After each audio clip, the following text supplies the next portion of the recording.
Hello everyone. कैसे हो आप? आई होप आप अच्छे होंगे और बहुत अच्छी आपकी तैयारी चल रही होगी। ठीक है। और उसको और अच्छा करने के लिए जैसे हम डेली क्लासेस लेते हैं। ठीक है। ओके। आज हमारी क्लास जैकोबियन ड्रामेस्टिक के ऊपर है। ठीक है। जैकोबियन ड्रामेस्टिक को हम कंप्लीट करवा रहे हैं, उसके मेजर राइटर्स जो पेपर के लिए बहुत इंपॉर्टेंट है। ठीक है। यानी यूजीसी नेट में ज़्यादातर ये जैकोबियन के बारे में पूछा जाता है। ठीक है। ओके। तो क्लास स्टार्ट करते हैं गाइस। तो आज हम डिस्कस करें जैकोबियन ड्रामेस्टिक। ठीक है। अगर हम जैकोबियन ड्रामेस्टिक की अगर बात करें तो ये जो जैकोबियन ड्रामेस्टिक मतलब ड्रामा है, क्या है ये?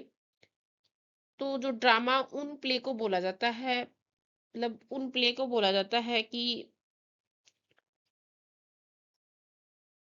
उनको कहा जाता है जो किंग्स जैम के दौरान लिखे जा रहे थे। ठीक है। यानी कि किंग जेम्स वन के द्वारा लिखे जा रहे थे। ठीक है, दौरान लिखे जा रहे थे। एंड इसके टाइम पीरियड की बात करें तो 1603 टू 1625 में। ठीक है, तक इसका टाइम पीरियड था। एंड अगर हम इसकी कुछ सक्सेस की बात करें, ठीक है, तो ये एलिजाबेथ एज जो विलियम शेक्सपियर के टाइम था। ठीक है। ओके। एंड उसके तुरंत बाद मतलब आया ये एलिजाबेथ जो एज है। ठीक है। एंड हम बात करेंगे जैसे फीचर्स ऑफ जैकोबियन ड्रामा। ठीक है। अगर हम इसकी फीचर्स की बात करें तो इसमें ज्यादातर डार्क एंड सीरियस थीम दिखाई जाती थी। यानी अगर बात करें जैसे ज्यादातर सीरियस स्टोरीज। ठीक है, मतलब बहुत सैडनेस दिखाई जाती थी इसमें। ठीक है। एंड उसको डार्क भी दिखाया जा रहा था। ठीक है, दुखद बोल देते जिसको। एंड नेक्स्ट हम बात करें वायलेंस एंड रिवेंज, यानी बदले की भावना, एक तरफ से जैसे बदला लेना किसी से, वो चीजें ज्यादातर दिखाई जाती थी, अक्सर इसमें प्ले में दिखाई जाती थी। ठीक है। And corruption and moral decay. ठीक है, करप्शन एंड मॉरल डिके। तो इसमें ज्यादातर मतलब करप्शन में क्या है कि ये प्ले दिखाते थे कि जैसे कैसे समय और लोगों मतलब लोग अंदर से समय के हिसाब से कैसे लोग मतलब अंदर से करप्ट हो रहे हैं, और मोरल वैल्यूज है जो मतलब नैतिकता है वो बिल्कुल गिर रही है, वो बिल्कुल नीचे जा रही है, डाउनफॉल हो रही है। ठीक है, डाउन हो रही है वो एक तरफ से। ठीक है। तो ये चीजें ज्यादातर इसमें करप्शन में दिखाई जाती थी। ठीक है। एंड साइकोलॉजिकल अगर डेप्थ की बात करें, ठीक है, अगर हम साइकोलॉजिकल बात करें तो जैसे इसमें जो कैरेक्टर्स थे, कैरेक्टर्स का जो माइंड है मतलब जो दिमाग है, वो मतलब काफी गहरी सोच था, एक साइकोलॉजी था वो। ठीक है, उस पर काफी मतलब फोकस किया जाता था यहाँ। ठीक है, साइकोलॉजिकल डेप्थ मतलब बिल्कुल डीप में जाना। ठीक है, बिल्कुल साइकोलॉजी एकदम तरफ से साइकोलॉजी सोचना मतलब गहरी सोच। ठीक है, इस चीज इसमें साइकोलॉजी में ये चीजें दिखाई जाती थी। And tragedy more popular than comedy. ठीक है, ये क्या बोल रहा है, जैसे जो ट्रेजेडी और कॉमेडी है, मतलब इस टाइम में लोग जो कॉमेडी के मुकाबले मतलब कॉमेडी के अगर कंपेयर करें तो जैसे ट्रेजेडी को मतलब ज्यादातर पसंद करते थे, या उस चीज पे ज्यादा जोर दे रहे थे। ठीक है, मतलब इसको ज्यादा पसंद करते, ट्रेजेडी को ज्यादा पसंद करते थे वो कॉमेडी के कंपेयर में। ठीक है, यानी कॉमेडी को नहीं पसंद कर रहे थे वो ट्रेजेडी को ज्यादा पसंद कर रहे थे। ठीक है। ओके। नेक्स्ट हम बात करेंगे, अब हम बात करेंगे कुछ फेमस राइटर्स। ठीक है, फेमस राइटर और उनके प्ले के बारे में। फर्स्ट है हमारा थॉमस मिडल्टन। ठीक है, और अगर हम उसकी प्ले की बात करें, दी चेंजलिंग उसका फर्स्ट प्ले है 1622 में इसको लिखा गया, ठीक है। और इसको लिखने वाले दो राइटर्स थे। ओके, फर्स्ट है हमारा थॉमस मिडल्टन एंड सेकंड है हमारा विलियम रावली, ठीक है। और ये किसके लिए फेमस था, ये है मेन बात कि ये किसके लिए था फेमस। फेमस था ये ट्रेजेडी के लिए। ओके, एंड अगर हम इसकी थीम्स की बात करें तो इसमें लस्ट, मैडनेस, ये चीजें दिखाई गई हैं। एंड साइकोलॉजिकल कॉन्फ्लिक्ट भी दिखाया गया है, ठीक है। ओके, नेक्स्ट प्ले के बारे में बात करेंगे हम। नेक्स्ट हम बात करेंगे a trick to catch the old one, ठीक है। इसको कब लिखा गया, 1605 में इसको लिखा गया, ठीक है। एंड इसका जो मेन पर्पस था वो था कि जो ओल्ड एज को मतलब एक फंसाने की एक चाल थी, ठीक है। ओके, अगर हम इसकी बात करें जैसे पॉपुलर किसके लिए था, पॉपुलर था ये कॉमेडी के लिए, ठीक है। एंड हम थीम्स की बात करें, इसमें इसकी थीम्स क्या थी, इसमें greed, trickery and social corruption दिखाया गया है, ठीक है। यानी लालच, चालाकी और लालच ज्यादातर इसमें दिखाया गया है, ठीक है। एंड हम नेक्स्ट बात कर रहे हैं विमेन वी वेयर वेमेन। इसको लिखा गया, रिटर्न कब किया गया, 1621 में, ठीक है। ओके, इसमें क्या दिखाया गया है, इसमें मतलब जो विमेन है उनसे मतलब केयरफुल, सावधान रहे, मतलब इन चीजों में मतलब ये चीजें दिखाई गई हैं इसमें, ठीक है। और इसमें एक डार्क ट्रेजेडी थी, डार्क ट्रेजेडी को दिखाया गया है। अगर थीम्स की बात करें तो इसमें रिवेंज, ठीक है, रिवेंज दिखाया गया है, लस्ट दिखाया गया है, ठीक है। एंड मॉरल करप्शन दिखाया गया है, ठीक है। ठीक, यानी जो डार्क ट्रेजेडी है उसमें बहुत धोखे और मॉरल करप्शंस की जो स्टोरियां हैं ज्यादातर वो बताई गई है, ठीक है, वो बताई जाती है इसमें, ठीक है। नेक्स्ट हम बात करेंगे, नेक्स्ट हम बात करें जैसे दी रिवेंज ऑफ ट्रेजेडी, ठीक है। 1606 में इसको लिखा गया, ठीक है, यानी रिटर्न किया गया। ओके, एंड सबसे पहले मतलब ये किसने लिखा, सीरियल टर्नर ने इसको लिखा, ठीक है। इसको अच्छे से याद कर लेना, ठीक है। अगर हम थीम्स की बात करें तो जैसे रिवेंस दिखाया गया इसमें, एंड वायलेंस दिखाया गया एंड करप्शन, ठीक है। Okay, and the class importance की बात करें तो जैसे इसमें classic examples of revenge tragedy, यानी एक जो रिवेंज ट्रेजेडी का एक क्लासिक एग्जांपल है, ठीक है। ओके, नेक्स्ट है हमारा, नेक्स्ट है हमारा माइकल मास, ठीक है। माइकल मास ट्रम 1604 में, ठीक है। ए सिटी, ए सिटी का मतलब है कि ये एक ऐसी कॉमेडी है जो मतलब जैसे लंदन जैसे बड़े बड़े शहरों की जो लाइफ है उस पर बेस्ड है, ठीक है। ओके, एंड थीम्स की बात करें हम, थीम्स में क्या है, money, money fraud and urban lifes के बारे में बताया है।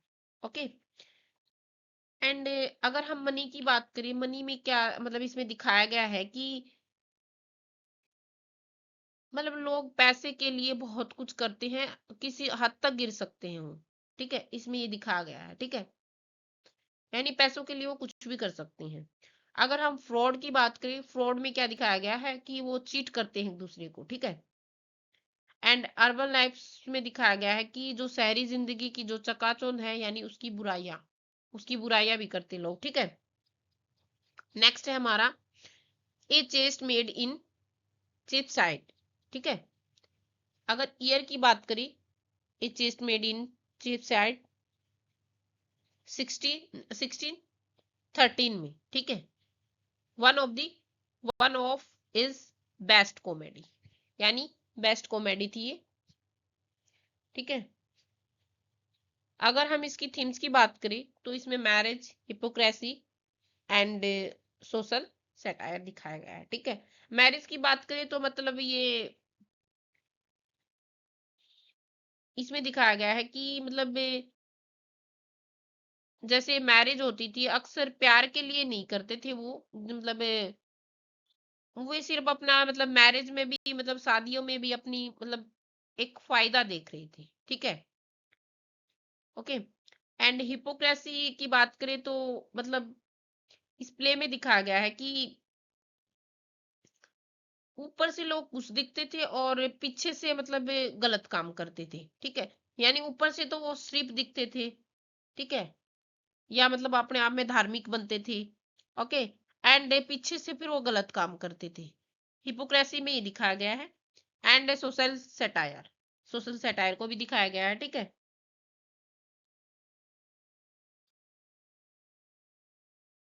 यानी बुराइयों पर एक मजाकिया चोट, ठीक है, ये चीजें दिखाई गई हैं इसमें सोशल सटायर में, ठीक है। यानी अगर हम इसकी बात करें एक समरी बेस्ड बात करें तो इस प्ले में ये दिखाते हैं कि जो 17th सेंचुरी के जो लंदन में लोग पैसा और स्टेटस के लिए कैसे हिपोक्रेसी को मतलब सहारा लेते हैं, ठीक है। ओके। नेक्स्ट हम बात करेंगे, नेक्स्ट राइटर है हमारा थॉमस डेकर, ठीक है। ये एक जैकोबियन ड्रामेस्टिक थे, ठीक है। यानी अगर हम इसकी स्टार्टिंग की बात करें तो 17th सेंचुरी में इसकी शुरुआत हुई, ठीक है। खास तौर पर मतलब ये क्या दिखाना चाह रहे थे कि जो लंदन जैसी सिटी है यानी शहर है, ठीक है, उनको दिखाने के लिए ज्यादातर ये जाने जाते, शहरी जीवन को मतलब दिखाने के लिए जाना जाते थे ये, ठीक है, ठीक है। एंड जैसे realistic city life, sympathy for common people, ठीक है, एंड सिंपल स्टाइल्स। तो अगर हम रियलिज्म की बात करें यानी रियलिस्टिक सिटी लाइफ की बात करें तो वो मतलब वे क्या दिखा रहे थे कि वो शहर की जो असली जो लाइफ है और जो लंदन के आम लोगों की जो मतलब स्टोरियां हैं, स्टोरियों को एक रियलिस्टिक तरीके से दिखाते थे, ठीक है, ठीक है। एंड सिंपैथी की बात करें तो सिंपैथी में उनको, अगर हम सिंपैथी की बात करें तो उनको मतलब लोगों के प्रति बहुत लगाव और सिंपैथी थी, ठीक है। यानी कॉमन पीपल के लिए मतलब बहुत लगाव था, ठीक है। एंड अगर हम स्टाइल की बात करें, सिंपल स्टाइल्स में लिखते थे वो, ठीक है। एंड उन्होंने सबसे बड़ा काम क्या किया, ठीक है, उन्होंने उनका जो सबसे बड़ा काम था ये है कि दी शू मेकर्स हॉलीडे, ईयर की बात करें तो 1599 में, ठीक है, लिखा गया कि, एंड इन्होंने सबसे ज्यादा मतलब किस चीज पे फोकस किया, शू मेकर्स हॉलीडे में इन्होंने सबसे ज्यादा किस चीज पर फोकस किया। इसमें खास तौर पर जो मतलब जो करप्ट मैन है, ठीक है, करप्ट मैन जो मतलब कि जो जिंदगी को दिखाया गया है ज्यादातर इसमें, उनकी जो मतलब ईमानदारियां प्यार और आपस में भाई मतलब जो भाईचारा पेश किया गया उन चीजों के बारे में मतलब फोकस किया गया है इसमें, ठीक है। यानी होनेस्टी, लव, सोशल हार्मनी, ठीक है, ये चीजें दिखाई गई है इसमें, ठीक है, स्पेशली। एंड की आइडियाज की बात करें तो इसमें जैसे मिडिल क्लास लाइफ दिखाई गई है एंड डिग्निटी ऑफ लेबर, ठीक है।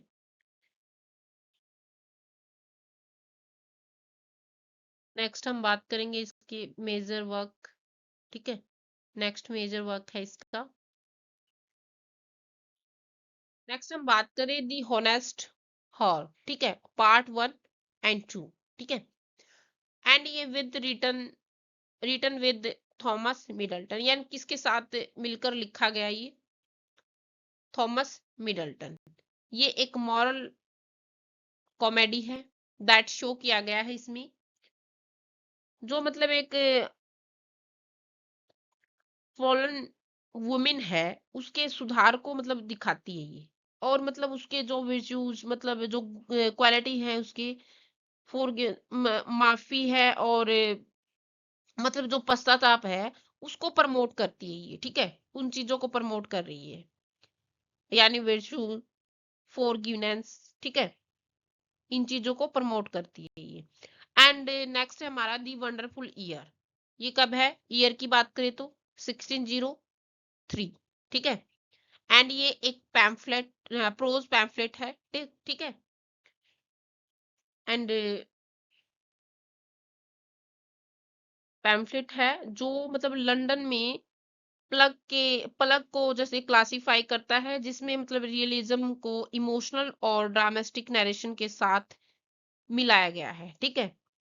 यानी क्या कह रहा है, ये एक ऐसा प्रोज पैम्फलेट है जो लंदन में प्लग प्लग को मतलब क्लासिफाई करता है, और जिसमें मतलब रियलिज्म को इमोशनल और ड्रामेस्टिक नरेशन के साथ मिलाया गया है, ठीक है। अगर हम इसकी की आइडियाज की बात करें तो ये बीमारी या मतलब एक सोशल सफरिंग से मतलब गुजर रहे थे, ठीक है, इन चीजों से मतलब इन चीजों से सफर कर रहे थे, ठीक है। ओके, नेक्स्ट हम बात करेंगे, अब हम बात करें हैं नेक्स्ट वर्क की, ठीक है, दी ऑल्ड फॉर्चुनेट्स। अगर हम इसकी ईयर की बात करें तो ये 1600 में है, एंड ये एक रोमांटिक प्ले है, बेस्ड है ऑन फॉक टील पर, ठीक है। शो कर रहा है कि the dangers of grid and misuse of wealth, यानी किसी भी चीज का मिसयूज हो रहा है, यानी जैसे पैसों का गलत इस्तेमाल हो रहा है, ठीक है, ये चीजें दिखाई गई हैं इसमें। आगे के लिए मतलब ये चीजें गलत हो गलत साबित हो सकती है, यानी खतरनाक हो सकती है हमारे लिए, ठीक है। एंड इसमें जैसे फॉर्चून यानी किस्मत एंड मॉरलिटी को दिखाया गया है, ठीक है, यानी अच्छाई को, ठीक है। ओके, नेक्स्ट है नेक्स्ट है स्टायरोमैस्टिक्स, ठीक है। अगर ईयर की बात करें तो ये है 1601 में, ठीक है। एंड ये एक सैटारिकल मतलब सैटारिकल प्ले है, written as a response in the war of theatres, criticising rival playwrights like Ben Jonson, ठीक है। ओके, यानी अगर हम वार ऑफ थिएटर्स की बात करें तो मतलब एक ऐसा प्ले जो मतलब मंडलियां होती है, जिसमें मतलब लड़ाइयाँ होती है मंडलियों में, मतलब ग्रुप होता है एक, उसमें लड़ाइयाँ होती हैं, ठीक है। ओके, इसको वार ऑफ थिएटर्स बोला जाता है, ठीक है। अगर हम इसकी मेन पर्पस की बात करें कि पर्पस क्या था, तो जैसे मतलब प्ले के मतलब अंदर जो थॉमस डेकर ने मतलब अपने जो जो उनसे मतलब अपने वो जेलस या दुश्मनों से लेके बैन जॉनसन की जो बुराई की थी उन्होंने, और उनका बहुत ज्यादा मजाक भी उड़ाया था, ठीक है। ये चीजें दिखाई गई है इसमें। एंड हम अगर बात करें इसके की आइडियाज की, ठीक है, तो की आइडियाज है इसके, जैसे की आइडियाज हैं लिटरेरी, ट्राइबलरी एंड सटायर, ठीक है। ओके, इसमें क्या दिखाया है कि दुश्मन और मतलब जो सटायर यानी मजाक मजाक दिखाया गया है इसमें, ठीक है। दुश्मन और मजाक मतलब ये चीजें दिखाई गई हैं इसमें। लिटरेरी का मतलब है कि जो आपसी दुश्मनी होती है, लिटरेरी राइवलरी, ठीक है, ये है आपसी दुश्मनी मतलब, ठीक है। और अगर हम सटायर की बात करें तो जैसे मजाक दिखाया गया है इसमें। ओके, नेक्स्ट है हमारा नेक्स्ट नेक्स्ट राइटर है हमारा थॉमस हेवोर्ड, ठीक है। अगर हम इसके टाइम पीरियड की बात करें, टाइम पीरियड है इसका 1570 टू 1641 में, अब हम इसके कुछ मेजर वर्क्स की बात करेंगे। मेजर वर्क्स है जैसे ए women killed with kindness 1603 में, ठीक है, इनको याद कर लेना, ठीक है, अच्छे से। एंड ये एक डोमेस्टिक ट्रेजेडी है, शो कर रहा है कि वाइफ एडल्ट्री है and her husband response to forgiveness. Ending में मतलब ये एक मोरल लेसन को दिखाते हैं, ठीक है, ओके, ठीक है, ओके। नेक्स्ट है the fair maid of the west, ठीक है, पार्ट 1 और 2। ये एक रोमांटिक एडवेंचर प्ले है, ठीक है। इसमें क्या दिखाया गया है, a brave women who faced, यानी जो एक ब्रेव वुमेन है वो फेस करती है dangers and show cage and love and independence को, ठीक है, यानी वो हर चीज से लड़ती है, ठीक है, ये चीजें मतलब दिखाई गई है वुमेन के बारे में, ठीक है, यानी वो हर खतरों से मतलब हर खतरों का सामना करती है, ठीक है, ओके। एंड लास्ट में जैसे लव एंड इंडिपेंडेंस चीज को दिखाया गया है, यानी प्यार और आजादी दिखाती है, ठीक है, ओके, यानी वो अपना साहस दिखाती है, ओके। एंड नेक्स्ट बात करेंगे हम, अब हम बात कर रहे हैं जैसे नेक्स्ट वर्क के बारे में, दी फोर प्रेंटिसेस ऑफ लंदन, ठीक है, यह एक रोमांटिक हीरो प्ले है, okay, about four apprentices who rise in the status and become knights through bravery and adventures। ये दिखाई गई है इसमें, यानी कहने का मतलब है इसमें 4 apprentices हैं, ठीक है, को दिखाया गया है, यानी एक रोमांटिक है और एक हीरोइक प्ले है, ठीक है। इसमें दिखाया गया है कि यहाँ पे 4 जो अप्रेंटिसेस को दिखाया गया है, यानी नौजवानों को दिखाया गया है, उनकी मतलब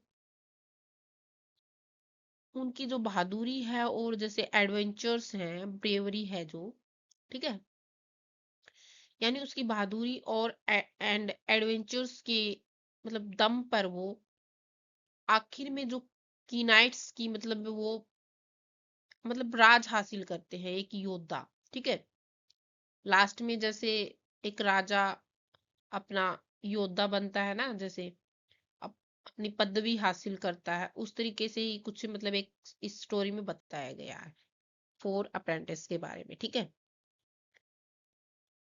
एंड नेक्स्ट बात करेंगे हम an apology apology for actors, ये कब है, 1612 में, ठीक है, ईयर की बात करें तो 1612 में है ये, ओके। ये एक प्रोज वर्क है, ठीक है, ये एक प्रोज वर्क है, याद कर लेना इनको अच्छे से।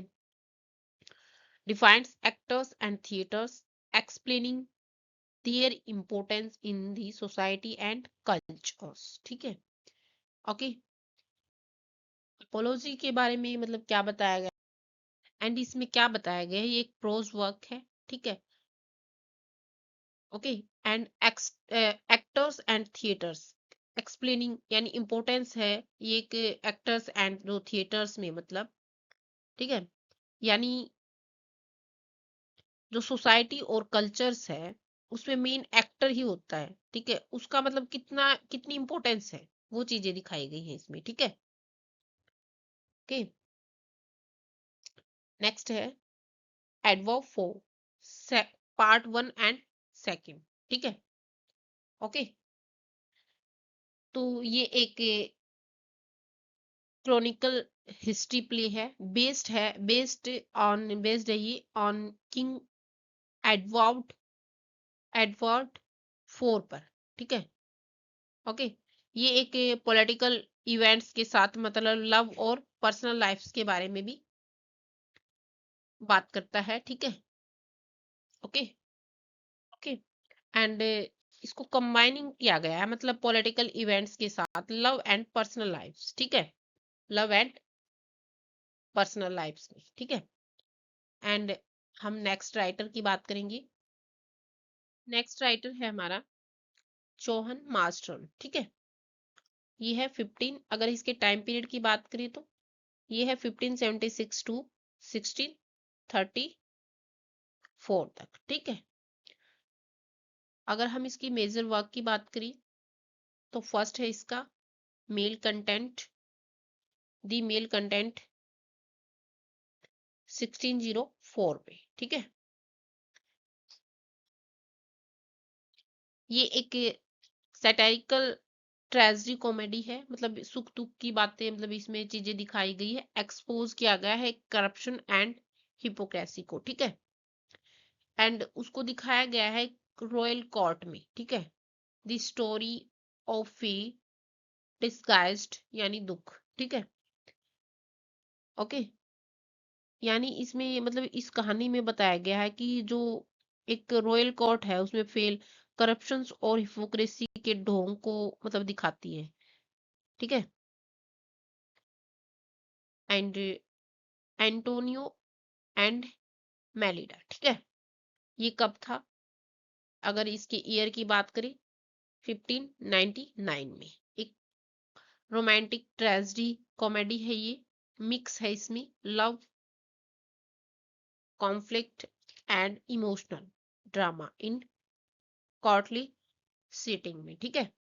यानी इसमें क्या दिखाया गया है, इसमें दिखाया गया है कि जो एक ये एक रोमांटिक ट्रेजिक है जिसमें लव, कॉन्फ्लिक्ट और इमोशनल ड्रामा को एक मतलब कॉर्टली सिटिंग में दिखाया गया है, ठीक है, ओके। नेक्स्ट हम बात करेंगे इसकी वर्क की। नेक्स्ट वर्क है हमारा एंटोनियम्स रिवेंज, ठीक है। ईयर की बात करें तो 1600 में आया ये, ठीक है। एक रिवेंज ट्रेजेडी थी ये, ओके। एंड शो किया गया है इसमें extreme violence and emotional intensity as the hero seek, ठीक है, justice for his father's deaths, ठीक है। यानी क्या कह रहा है, इसमें शो किया गया है कि वायलेंस एंड इमोशनल इंटेंसिटी, जो मतलब हीरो है उस वो अपने मतलब फादर की अ, अपने मतलब फादर की जो उसकी डेथ हुई है उसकी मतलब एक जस्टिस मांग रहा है, ठीक है, ओके।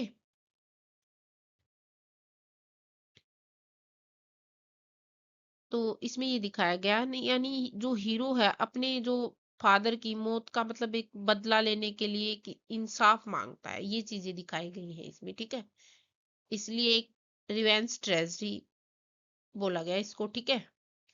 एंड नेक्स्ट हम बात करें नेक्स्ट वर्क की, सोफोनिस्बा, ठीक है। अगर हम इसकी बात करें सोफोनिस्बा की ईयर की बात करें तो 1606 में ये एक क्लासिकल ट्रेजेडी थी, ठीक है। ये एक क्लासिकल ट्रेजेडी है, बेस्ड ऑन रोमन हिस्ट्री पे बेस्ड है ये, फोकस ऑन सेक्रीफाइस कर रहा है एक पॉलिटिकल कॉन्फ्लिक्ट, ठीक है, ओके। यानी ये बेस्ड है रोमन हिस्ट्री पे और फोकस किया गया है, यानी सेक्रीफाइस किया गया है और एक कॉन्फ्लिक्ट, पॉलिटिकल कॉन्फ्लिक्ट को दिखाया गया है, ठीक है। एंड नेक्स्ट बात करेंगे हम, नेक्स्ट वर्क है हमारा कॉर्सन दी डच कॉर्सन, ठीक है, 1605 में, ठीक है। ये एक सिटी कॉमेडी है, ओके। ये एक सिटी कॉमेडी है, क्रिटिसाइज कर रही है ये कि moral corruptions, lust, hypocrisy and urban society को, ठीक है। नेक्स्ट हम बात करेंगे नेक्स्ट राइटर के बारे में, है हमारा जॉर्ज चैपमैन, ठीक है। ये है, अगर हम इसके पीरियड ईयर की बात करें, टाइम पीरियड की बात करें तो 1559 टू 1634, 4 तक था, ठीक है। एंड इसके वर्क की बात करें तो ये है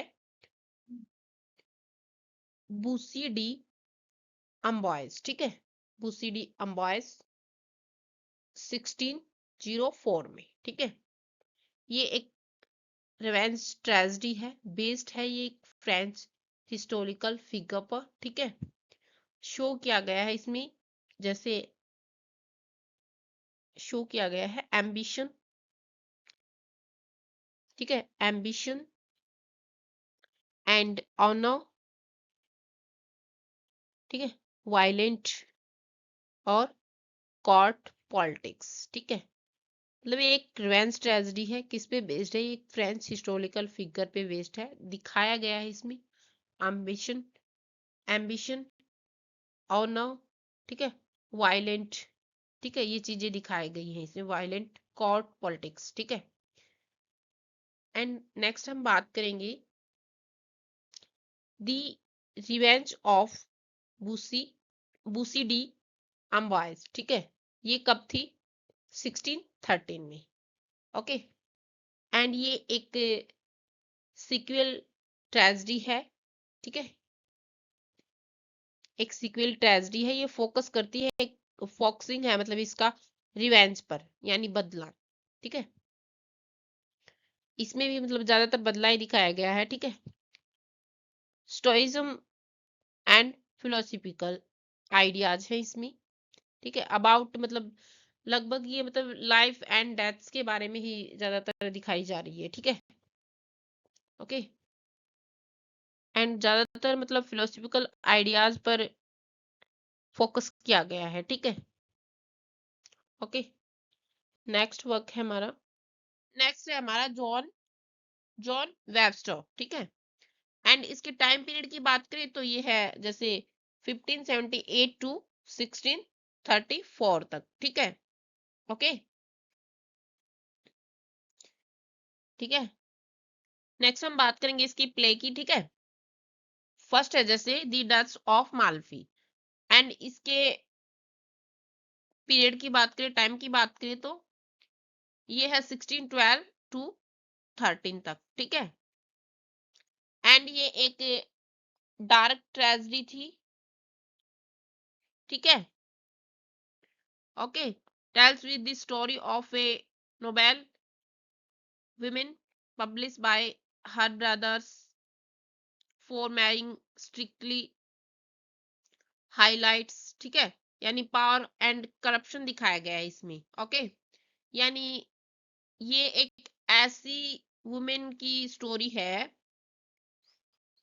जो मतलब वो छिप के शादी करती है, और जैसे उसके जो ब्रदर हैं, उसके जो भाई हैं, यानी उसको एक उस मैरी के लिए एक सजा देती है, ठीक है। तो इसमें जैसे पावर एंड करप्शन दिखाया गया है, ठीक है, ओके। नेक्स्ट है, नेक्स्ट प्ले की बात करें हम तो ये है दी वाइट डेविल, ठीक है। वाइट डेविल कब कब आया, 1612 में, ठीक है। ये एक रिवेंज ट्रेजेडी है, ठीक है। किस पे बेस्ड है ये, इटालियन हिस्ट्री पे, ठीक है, यानी इटालियन हिस्ट्री पे बेस्ड है। ये शो कर रहा है ये एक मॉरल करप्शन, पॉलिटिकल और वायलेंट रिवेंज, ठीक है, ओके।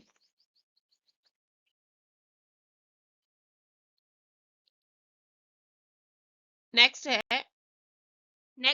नेक्स्ट वर्क की बात करें तो the conspiracy and tragedy of Charles Duke of Byron, ठीक है। अगर हम इसकी टाइम की बात करें तो 1608 में ये एक हिस्टोरिकल ट्रेजेडी है, ठीक है। शो कर रही है एक पॉलिटिकल साजिश, ठीक है, and the downfall of a proud nobleman को, ठीक है, ओके। नेक्स्ट है, नेक्स्ट वर्क है ऑल फॉल्स, ठीक है। ऑल फॉल्स 1605 में अगर टाइम की बात करें तो, ठीक है। एंड ये क्या दिखा रहा है, ये एक human weakness and foolish behaviour को दिखा रहा है, ठीक है। एंड नेक्स्ट बात करेंगे हम दी जेंटलमैन असो 1606 में, ठीक है। ये एक रोमांटिक कॉमेडी है, ठीक है। एंड ये कंबाइन कर रही है कोर्ट लाइफ को एंड ह्यूमरस सिचुएशंस को, ठीक है। ओके, नेक्स्ट हम बात करेंगे translation of Iliad and Odyssey, ठीक है। ये चैपमैन ट्रांसलेटेड है these classical epics into English, making Greek literatures to English readers, ठीक है। यानी ये क्या कह रहा है, जो मतलब चैपमैन ने जो मतलब पुराना जो ग्रीक एपिक का जो मतलब इंग्लिश में क्लासिफाइड किया है इसने, पुराने मतलब लिटरेचर्स को, ठीक है, ताकि मतलब उनको आगे मतलब ग्रीक समझने में आसानी हो जाए और आसानी से वो समझ सके, ठीक है।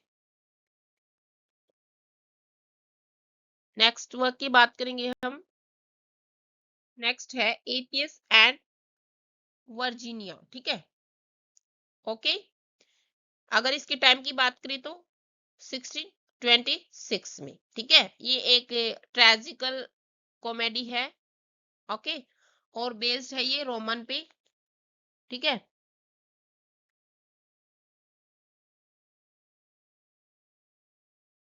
ठीक है, रोमन लीजेंड।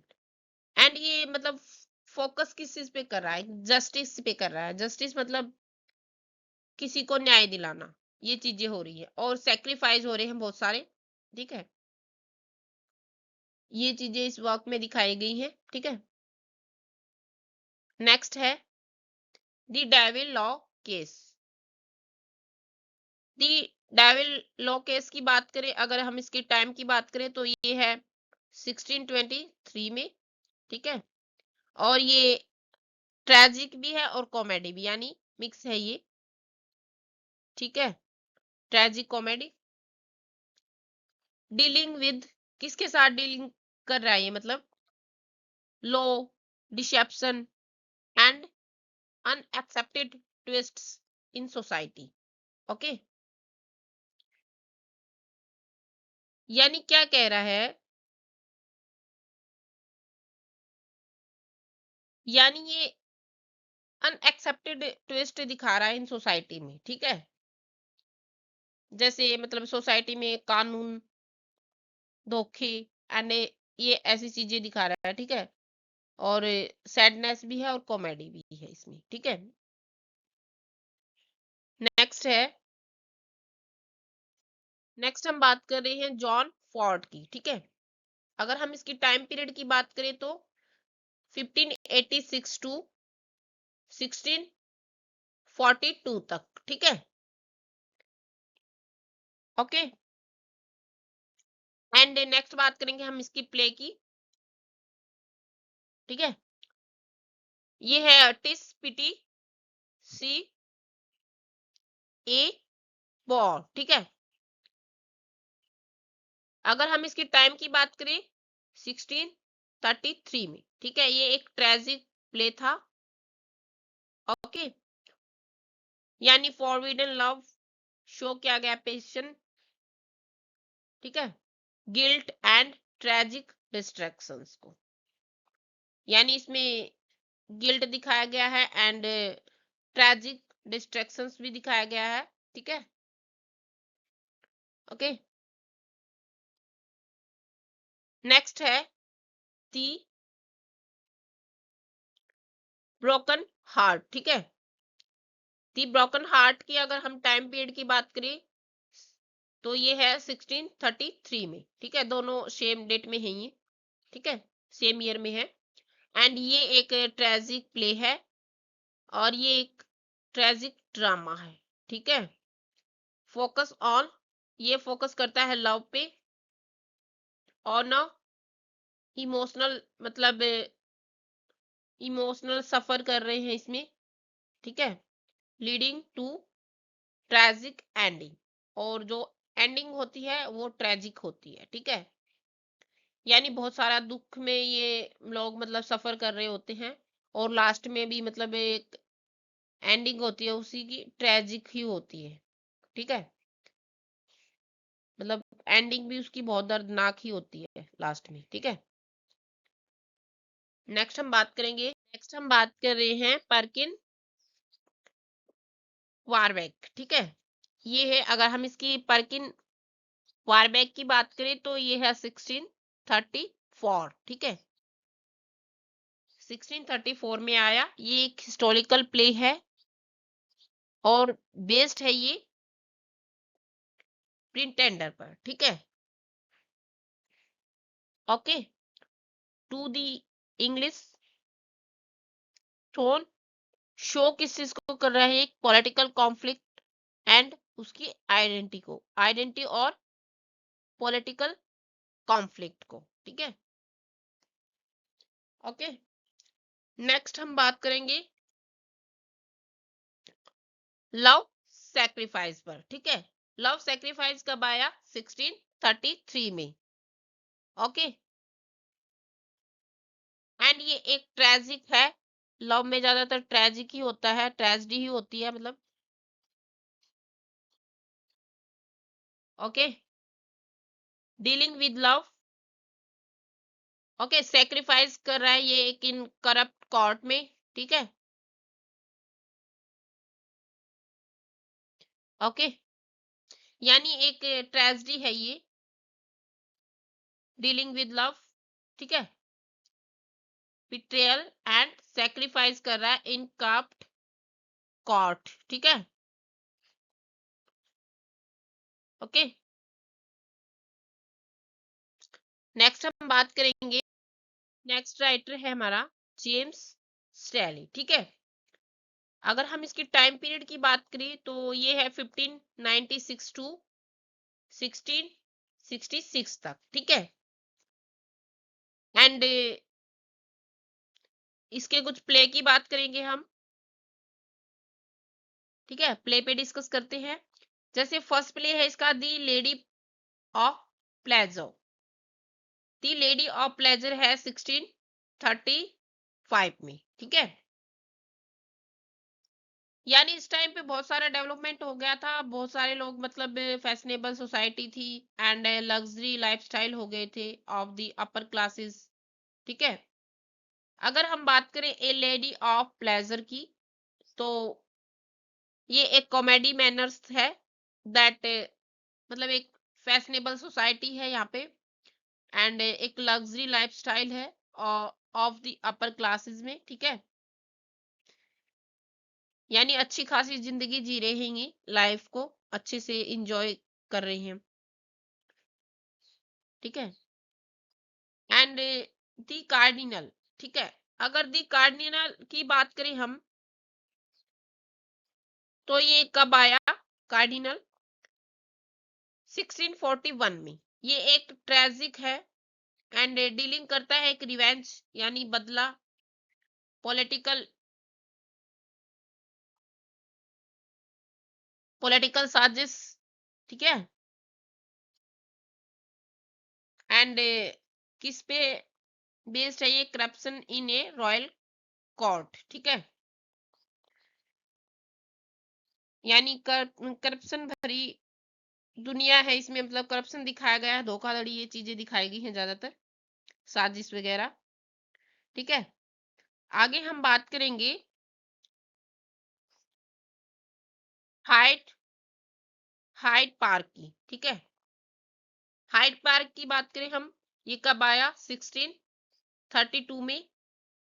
ओके, ये कॉमेडी है, प्रेजेंट्स कर रही है इसको, इसमें love relationship and social life in London.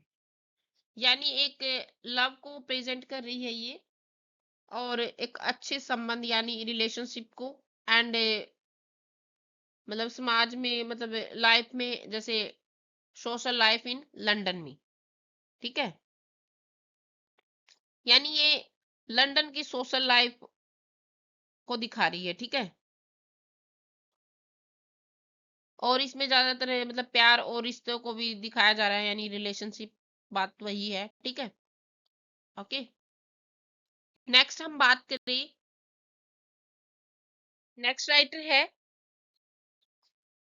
Philip मैसिंगर, ठीक है। फिलिप मैसिंगर की बात करें हम अगर टाइम पीरियड की, 1584 टू 1640, ठीक है। अब हम इसके कुछ मेजर प्ले देखेंगे, ठीक है।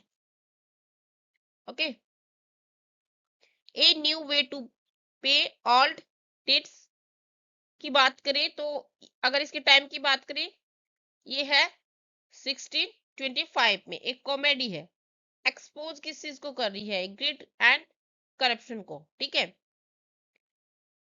अगर हम बात करें, जैसे इसमें कैरेक्टर्स है सर जाइल्स ओवरिच, ठीक है, एक सिंबल ऑफ रूथलेस कैपिटलिज्म, ठीक है।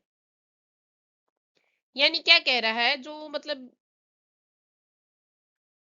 ये कॉमेडी है जो सर जाइल्स और इसके जरिए मतलब इसमें ज्यादातर लालच और ये चीजें करप्शन वगैरह दिखाया गया है, ठीक है, रूथलेस, ठीक है। एंड नेक्स्ट बात करेंगे हम दी रोमन एक्टो, ठीक है। ये कब था, टाइम की बात करें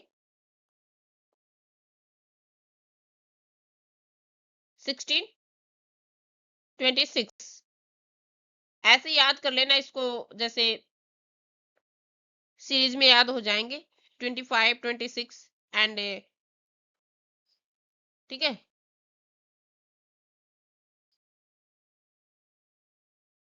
नेक्स्ट है हमारा दी ड्यूक,